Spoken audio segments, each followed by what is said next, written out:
قرآن کی شان ہے شان محمد، قرآن ہے میزان محمد. کیا روحیات ہے ان کے اپنے اندر، کیا مسائل ہے.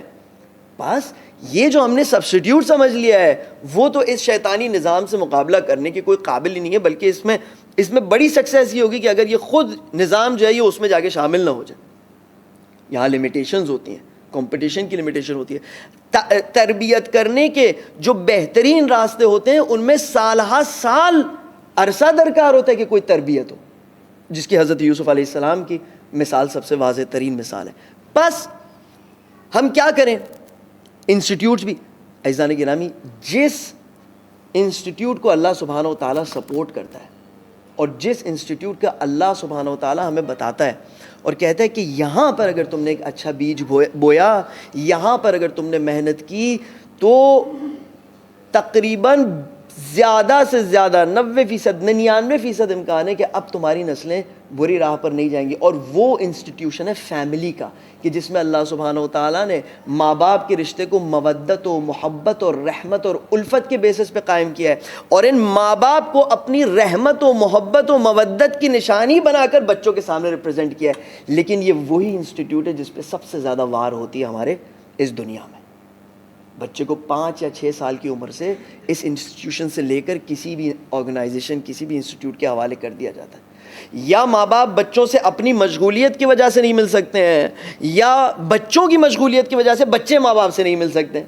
اور پھر کچھ ماں باپ کے یہاں پر اگر ضرورت ہو تو بسم اللہ 6 میڈز رکھیں، 7 میڈز رکھیں، اس میں کوئی مسئلہ نہیں ہے. لیکن صرف اس لیے میڈز رکھنا کہ اب ایک ٹرینڈ بن گیا ہے، فیشن بن گیا ہے کہ انڈونیشیا سے اور فلپین سے اور یہاں وہاں سے ہمارے یہاں پر میڈز ہوں اور ہم لا کے ان کو رکھیں تاکہ ہمارے بچے ان کے ہاتھ میں. یہ ذہنیت ہماری دیکھیں کس طرح بن رہی ہے، اور قرآن ہمیں کس ڈائریکشن میں لے جاتا ہے فیملی کے حوالے سے. اور اس کے اثر کو میں نے دیکھا ہے، میں نے ان فیملیز کو دیکھا ہے کہ جن میں انسیت اور الفت نہیں تھی، اور پھر جب یہ بانڈنگ بنی تو اس کا نتیجہ بچوں میں کیا آیا. اور میں نے ان فیملیز کو دیکھا ہے اور ان کے بچوں سے گفتگو کی ہے کہ جو بہت ٹائٹ بانڈنگ ان کے بیچ میں تھی، بہت اچھی طرح آپس میں رہتے تھے، اور پھر فار ایگزامپل اگر مائگریٹ ہو کر جاتے ہیں امریکہ یا یہاں یا وہاں، تو پھر ان کے بچوں سے میں نے سوال کیا تو ان کے درد دل کو بھی میں نے سنا ہے کہ وہ کس طریقے سے خلا محسوس کرتے ہیں. تو فیملی وہ انسٹیٹیوٹ ہے جس کو اللہ سبحانہ و تعالیٰ نے لیگلائز کیا ہے، باقاعدہ طور پر اس کو آپ کی خدمت میں پیش کیا ہے، بتایا ہے، اور اس پر اللہ سبحانہ و تعالیٰ کی پوری طرح سے رحمتیں ہیں. اگر کوئی کام شروع کرنا ہے، اگر بچوں کو بچانا ہے تو فیملی سے آغاز کرنا ہوگا. صلوات پڑھیں محمد آل محمد.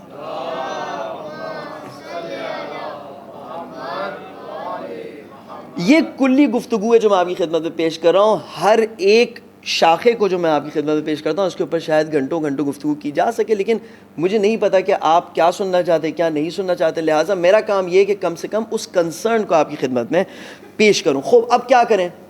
بچوں کو اسکول سے نکال لیں، یونیورسٹیز سے نکال لیں، دنیاوی تعلیم سے نکال لیں، کالجز سے نکال لیں. اب تو یہی راستہ ہے، شیطانی نظام ہے، اور کیا کرنا ہے. عزیزان گرامی، یہ بھی ایک کامن سوال ہے جو آتا ہے جب بھی اس قسم کی گفتگو ہوتی ہے نا، تو اس کے بعد یہی سوال آتا ہے، اچھا تو کیا کریں، بچوں کو اسکول کالجز سے نکالیں. عزیزان گرامی، مجھے لگتا ہے یہ سوال ایک بہانے کے طور پر پیش کیا جاتا ہے. ہمارے فارسی میں ایک مثال ہے کہ ایک شخص، آپ سمجھیں یہ چھت ہے، تو ایک شخص جو ہے وہ چھت کے کنارے کے قریب آ رہا تھا. اب اتنا قریب پہنچ گیا کہ وہ گرنے والا تھا، تو کسی نے اس کو کہا کہ بھائی تم گرنے لگے ہو، پیچھے جاؤ. تو اب وہ ڈر کے جب پیچھے جانے لگا تو اتنا پیچھے گیا کہ اس طرف سے نیچے گر گیا. یہ ایک فارسی مثال. ہمارے یہاں بھی یا تو ہم بچوں کو اسکول اور کالج کے حوالے کر کے ان کو پوری طرح اس بات ان کے ذہن میں ڈال دیں کہ تمہارے لیے اس سے زیادہ اہم کوئی چیز ہے ہی نہیں، یہی تمہارے فلاح اور بہبودی اور ہر چیز کی کامیابی کا یہی راستہ ہے. یا تو ہم نکال کے بچوں کو پھر جو ہے وہ قم اور نجف بھیج دیں. یہ تو کوئی طریقہ نہیں ہوتا. بیلنس راستہ کیا ہے؟ اس کا بیلنس راستہ عزیزان گرامی آپ کی خدمت میں عرض کرتا ہوں. صلوات پڑھیں محمد آل محمد پر.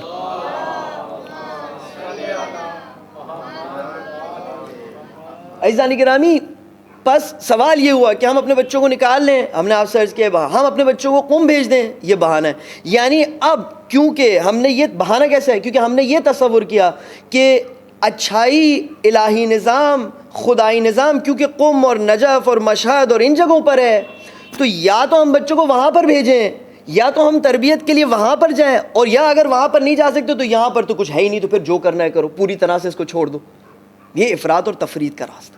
خوب عزیزان گرامی، خوشخبری یہاں پر یہ ہے، میں نے اس کا پہلے بھی آپ کی خدمت میں ذکر کیا تھا کہ اس شیطانی نظام میں جس میں اس وقت ہم رہ رہے ہیں، اس شیطانی نظام اور اس زندگی کے تلاطم میں جہاں پر لوگ ایک دوسرے کا سودا مٹیریلسٹک ویلیوز کے سامنے کرتے ہیں، پیسوں کے ساتھ کرتے ہیں، مادیت کے ساتھ ایک دوسرے کو ناپتے ہیں اور تولتے ہیں، ایسے انسان بھی اسی سسٹم میں رہتے ہیں کہ جو اپنا سودا تو کرتے ہیں لیکن اپنا سودا ان چیزوں کے ساتھ نہیں کرتے۔ قرآن مجید ہی ہمیں بتائے گا، قرآن مجید ہمیں بتاتا ہے کہ اسی سسٹم میں، اسی دنیا کے شیطانی نظام میں، میرا ایمفیسس ہے شیطان کے ورڈ کو کہنے کا کیونکہ ہمارے معاشرے سے یہ اللہ سبحانہ و تعالیٰ کا انٹروڈیوس کرا ہوا دشمن، اس کا نام ہی غائب ہوتا جا رہا ہے، میں بار بار کہوں گا، اس شیطانی نظام کے اندر ہی ایک پروردگار متعال کا خاص تربیتی نظام چل رہا ہے جس میں ایسے لوگ رہتے ہیں کہ جو اپنا سودا ان مٹیریلسٹک ویلیوز کے ساتھ نہیں کرتے، بلکہ وہ اپنا سودا کس چیز کے ساتھ کرتے ہیں آپ بتا سکتے ہیں؟ چلے میں آپ کی خدمت میں اس آیت کو پڑھتا ہوں، پھر آپ بتائیں۔ وَمِنَ النَّاسِ مَن يَشْرِي نَفْسَهُ ابْتِغَاءَ مَرْضَاتِ اللَّهِ وَاللَّهُ رَءُوفٌ بِالْعِبَادِ، لوگوں میں سے، انسانوں میں سے، سوسائٹی میں ایسے لوگ رہتے ہیں کہ جو اپنے نفس کو بیچتے ہیں، لیکن اس کو بیچتے ہیں اللہ سبحانہ و تعالیٰ کی رضایت کے مقابلے میں، اللہ سبحانہ و تعالیٰ کی خوشنودی کے مقابلے میں۔ وہ کوڑیوں کے مقابلے میں اپنے نفس کو نہیں بیچتے، کیا انہیں پیسوں سے نہیں نوازتا اللہ؟ وَمَن يَتَّقِ اللَّهَ يَجْعَل لَّهُ مَخْرَجًا وَيَرْزُقْهُ مِنْ حَيْثُ لَا يَحْتَسِبُ، ایسی جگہوں سے نوازتا ہے اللہ سبحانہ و تعالیٰ کہ جس کا وہم و گمان ہی نہیں ہے۔ مسئلہ یہ کہ جس کے ساتھ پیش آتا ہے وہ بتا بھی تو نہیں سکتا نا، یہ وہ راز ہے کہ جو محرم بھی ہے وہ بھی ایسا ہے کہ جیسے نامحرم ہے، کیونکہ وہ بتا ہی نہیں سکتا، وہ کسے بتائے؟ لیکن اللہ سبحانہ و تعالیٰ فرماتا ہے کہ اسی نظام میں وَمِنَ النَّاسِ مَن يَشْرِي نَفْسَهُ ابْتِغَاءَ مَرْضَاتِ اللَّهِ وَاللَّهُ رَءُوفٌ بِالْعِبَادِ، وَاللَّهُ رَءُوفٌ بِالْعِبَادِ، یعنی اللہ اپنے بندوں کے ساتھ مہربان ہے۔ اس کو کہنے کی کیا ضرورت ہے؟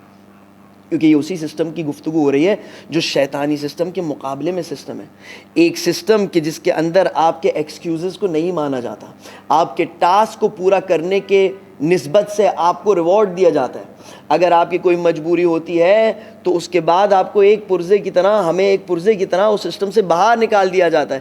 کوئی ہماری مجبوری کو نہیں سمجھتا، کوئی ہماری محتاجی کو نہیں سمجھتا۔ اللہ سبحانہ و تعالیٰ فرماتا ہے کہ میرے سسٹم میں اگر کام کرو گے واللہ رؤوف بالعباد، جتنی تمہاری آنیسٹ اور جینون محنت ہوگی۔ امام حسین علیہ السلام کے لشکر کو آپ دیکھیں، ہم سنتے ہیں کہ امام حسین علیہ السلام کے لشکر میں 80 سال کے بوڑھے تھے۔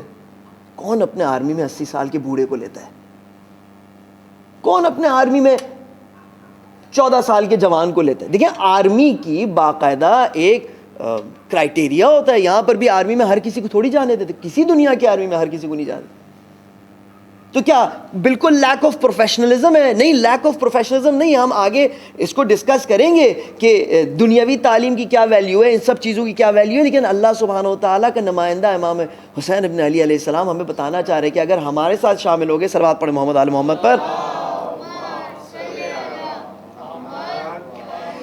اگر ہمارے ساتھ ہمارے راستے میں شامل ہوگے، اگر تم یشری نفسہ ابتغاء مرضات اللہ کے راہ پر چلو گے، تو پھر ہم تمہیں ان دنیاوی ویلیوز کے سے نہیں ناپیں گے، ان دنیاوی کرائٹیریا سے نہیں ناپیں گے کہ تم 80 سال کے ہو، تم تو ہمارے لشکر میں زحمت کا باعث بنو گے، تمہیں ہمارے لشکر میں آنے کی کیا ضرورت؟ نہیں، یہ حسین کا لشکر ہے، یہ حسینی لشکر ہے۔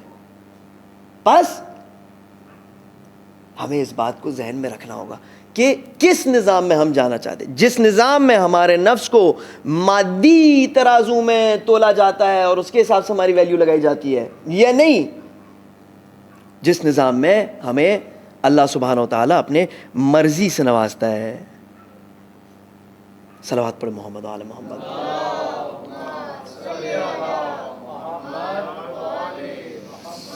بس ہم دیکھتے ہیں یہاں پر کہ کوئی ضرورت نہیں ہے کہ بچے کو ایک الہی نظام میں پرورش دینے کے لیے نجف اور قوم اور سامرا اور ان جگہوں کے روانہ کیا جائے، بلکہ بچے کو اس ڈیوائن گائیڈنس کی ضرورت ہے، اس ہدایت کی ضرورت ہے کہ جس ہدایت کو جب وہ حاصل کرتا ہے اسے اپنی ایک شناخت ڈیولپ ہوتی ہے.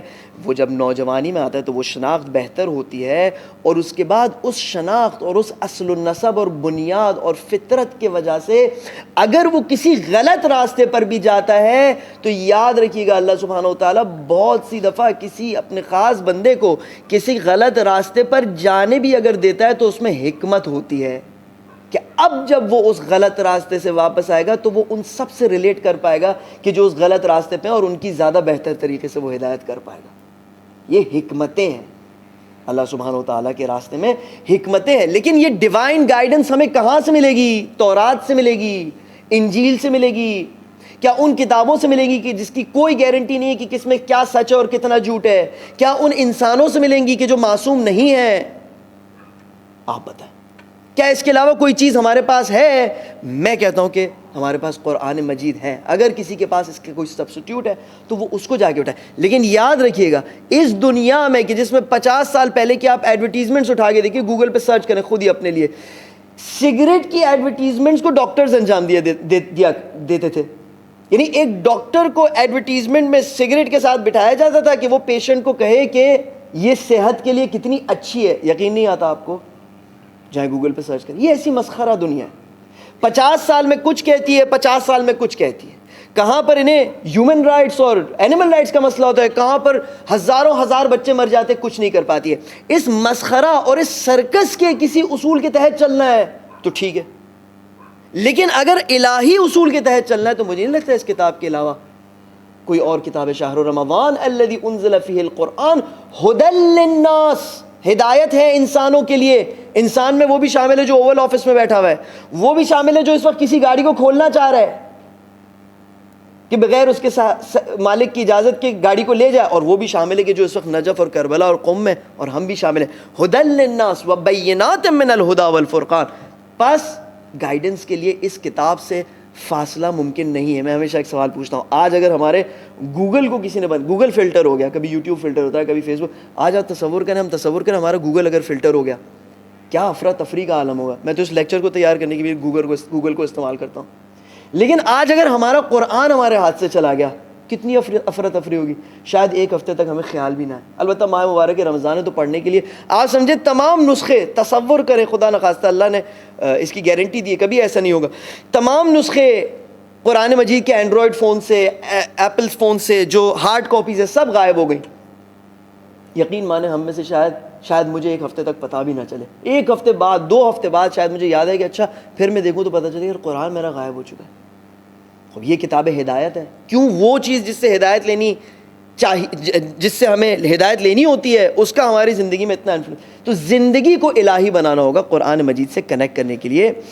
ہم بھی اپنے گھر کے یوسف کو, ہمیں بھی ضرورت ہے ہم اپنے گھر کے یوسفوں کو اور ہمارے گھر کے اندر جو اللہ سبحانہ و تعالیٰ پاک نسل دیتا ہے اسے رہنمائی کریں. بہرحال گفتگو کا محور سورہ یوسف کی تفسیر کے گرد ہے. ہم نے کہا کہ ایک کاروان آتا ہے, یوسف کو چاہ سے نکال کر اپنے سامان میں اسے ڈال دیتا ہے, اور وہ کاروان اسے لے جا کر بہرحال کسی منزل پر غلام کی صورت میں بیچ دیتا ہے. یہاں پر بھی علماء کے بیچ اختلاف ہے تفسیر میں کہ کیا جب کاروان نے یوسف کو اپنے سامان میں چھپایا تو کیا جو اگلی ان کی منزل تھی وہی وہ منزل تھی جس سے مصر کے عزیز نے ان کی خریداری کی, یا نہیں.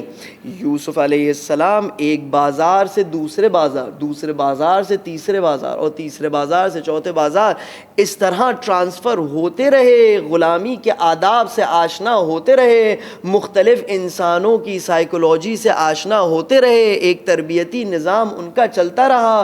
کبھی بلی ہوئے تو کبھی ان پر کسی نے ظلم کیا, تو کبھی کچھ ہوا تو کبھی کچھ ہوا. فائنلی جا کے وہ ایک کمال یافتہ صورت میں, البتہ غلامی کی کمال یافتہ صورت میں, مصر کے بازار میں پہنچے, جہاں پر اب اللہ سبحانہ و تعالیٰ فرماتا ہے کہ وقال الذی اشتراہ, صلوات پڑھے محمد و آل محمد پر.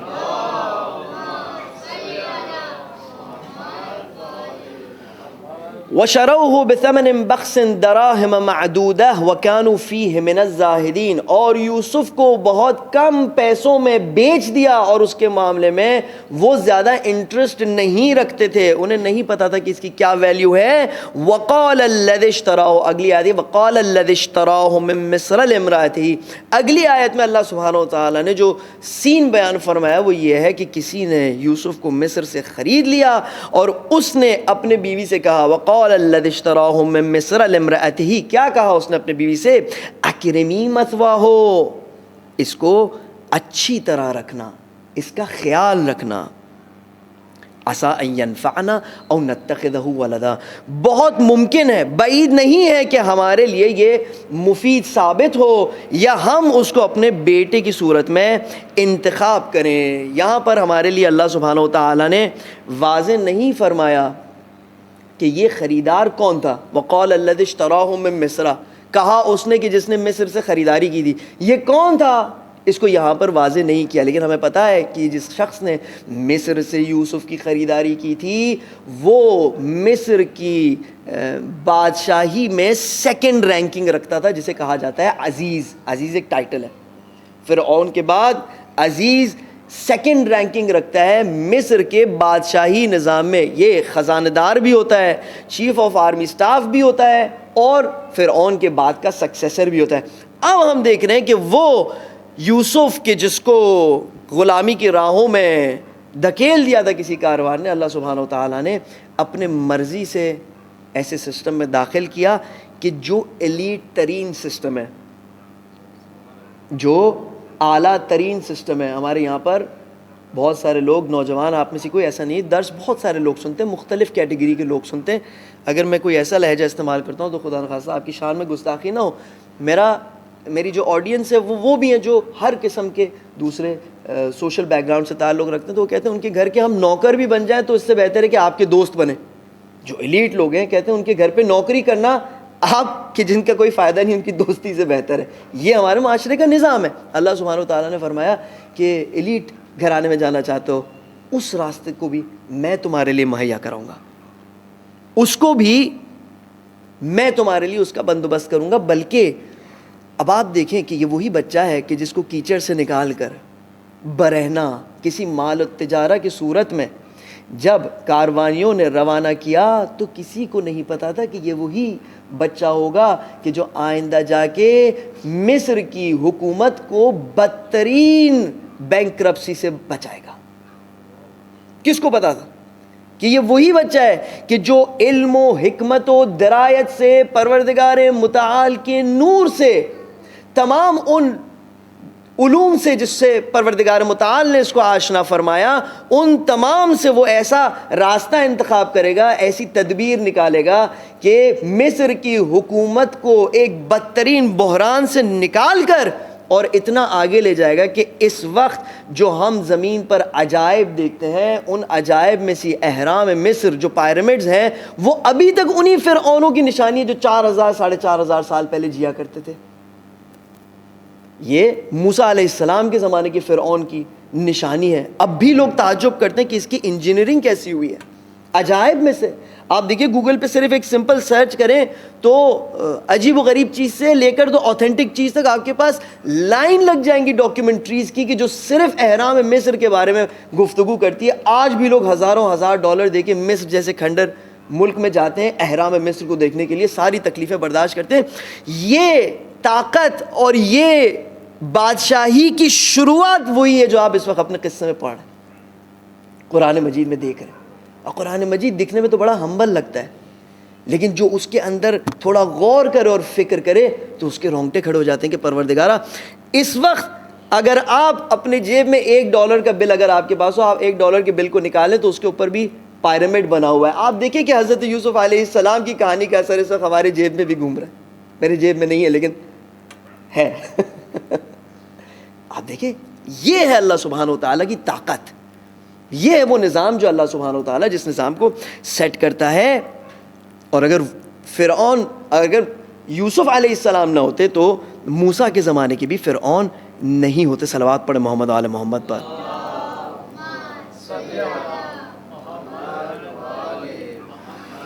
تو سوچیں اس کو تھوڑی دیر کے لیے سوچیں. ایک ریسرچ کرنے کا ٹاپک یہ ہے کہ اس دنیا کے آرکیٹیکٹ کو ہم دیکھیں کہ ہاؤ مچ کتنا یہ آرکیٹیکچرل سسٹم جو ہے وہ پرانے ایجپٹ کے آرکیٹیکچرل سسٹم سے انفلوئنس ہے. صرف آپ اس کو دیکھیں, یعنی 4,500 سال پہلے کی حکومت کے اثرات ابھی تک کنٹینیو. پھر ہم جو ہے اپنے آپ کو اس قصے کے ساتھ ریلیٹ کر پائیں گے, پھر ہمیں قرآن مجید کی عظمت کا اندازہ ہوگا. اللہ سبحانہ و تعالیٰ فرماتا ہے وَكَذَلِكَ مَكَّنَّا لِيُوسُفَ فِي الْأَرْضِ, اور اس طرح ہم نے یوسف کو اس سرزمین میں قدم جمانے کی صورت عطا کی. یعنی ہم نے یوسف کے قدم اس طرح اس زمین میں جمائے. وَلِنُعَلِّمَهُ مِن تَأْوِيلِ الْأَحَادِيثِ, اور معاملہ فہمی کی تعلیم دینے کا انتظام کیا, مختلف علوم سے آشنا ہونے کا اس کے لیے ہم نے انتظام کیا.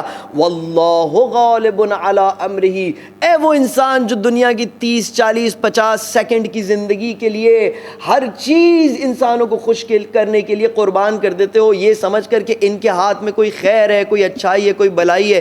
یاد رکھو جب بلائی کا ٹائم آئے گا تو تمہارے اپنے اندر بھی وہ سکت نہیں ہوگی کہ اپنے لیے کوئی اچھا کر سکو.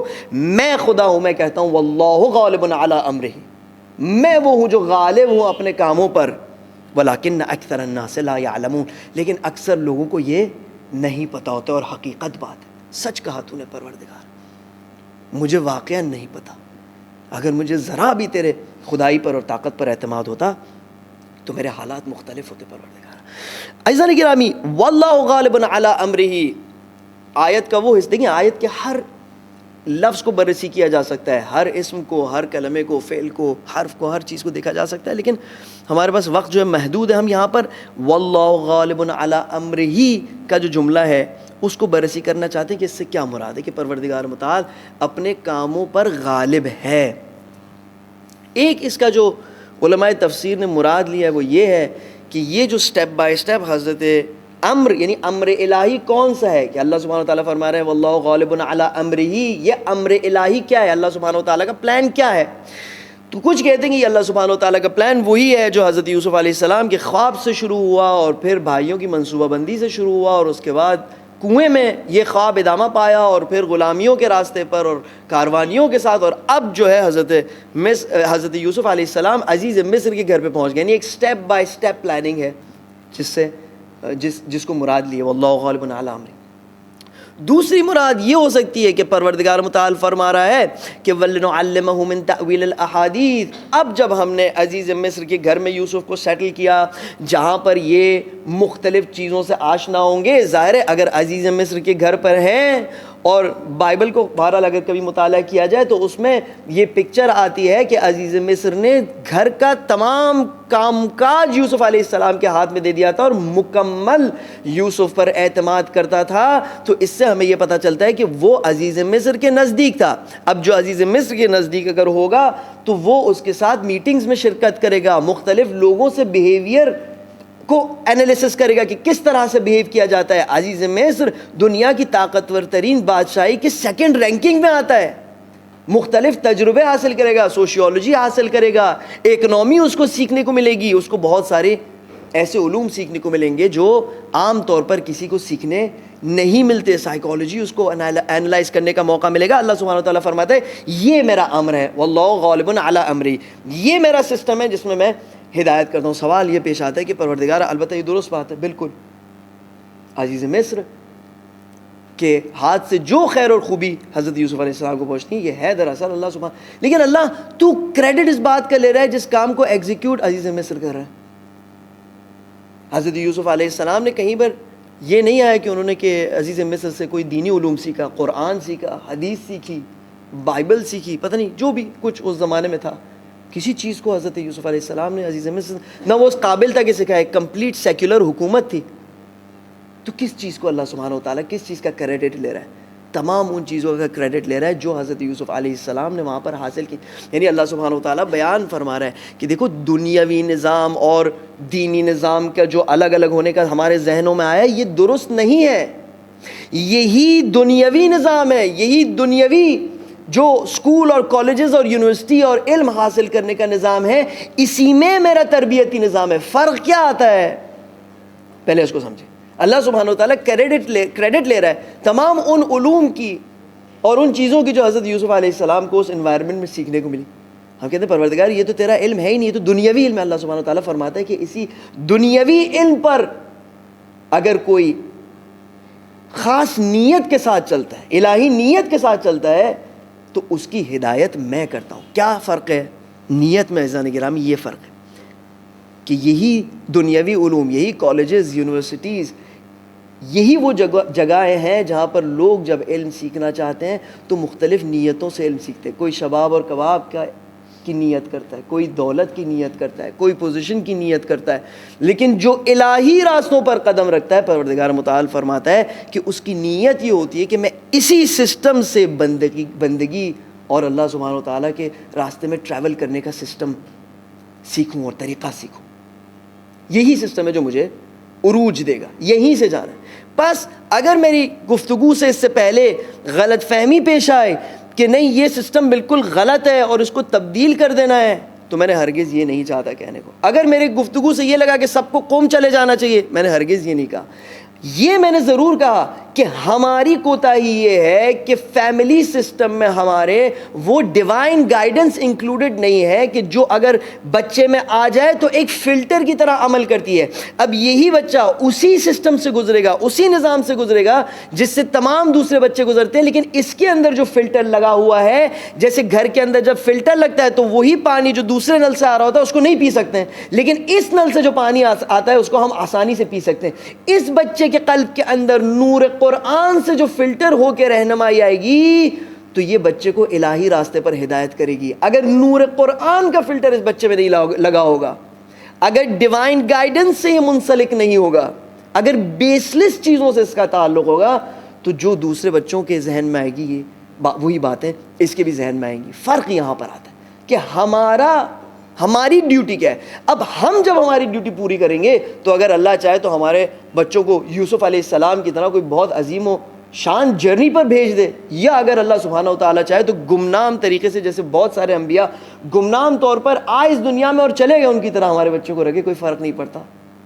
وہ اس کی مرضی ہے اور وہ اس کا پلان ہے. خوب عزیزان گرامی, گفتگو کے لیے صرف 2 منٹ باقی ہیں. پروردگار متعال کے بارگاہ میں دعا کرتے ہیں. پروردگارہ, یہ ماہ مبارک رمضان وہ مہینہ ہے کہ جس کو تو نے قرآن مجید کے ساتھ انٹروڈیوس فرمایا. تو ہمیں قرآن مجید سے نزدیک فرما دے. پروردگارہ, ہمارے بچوں کو, ہماری نسلوں کو قرآن مجید سے نزدیک فرما دے. پروردگارہ, ہمارے بچوں کے قلب کو نور قرآن مجید سے منور فرما. پروردگارہ, ہمیں اس بات میں اتنا ہی سیریس ہونے کی توفیق دے جتنا ہم زندگی کی دوسری چیزوں میں سیریس ہوتے ہیں. پروردگار, سیریسنس کے ساتھ, سنجیدگی کے ساتھ ہمیں قرآن مجید کے ساتھ دوستی کرنے کی توفیق دے. پروردگار, جو تیرے راستے میں اپنے جان و مال و عزت و آبرو و ناموس کے ساتھ تیری حمایت میں جنگ کرتے ہیں, لڑتے ہیں, پروردگار تو ان کی حفاظت فرما. پروردگار, تو ہمیں بھی ان کے ساتھ شامل فرما. اپنے زمانے کے امام کی ظہور میں تعجیل فرما, ہمیں ان کے اعوان و انصار میں سے قرار دے. سبحان ربک رب العزت عما یصفون وسلام علی المرسلین والحمد للہ رب العالمین. والسلام علیکم ورحمۃ اللہ وبرکاتہ. متوجہ زیارت صلوات. قرآن کی شان ہے شان محمد, قرآن ہے میزان محمد.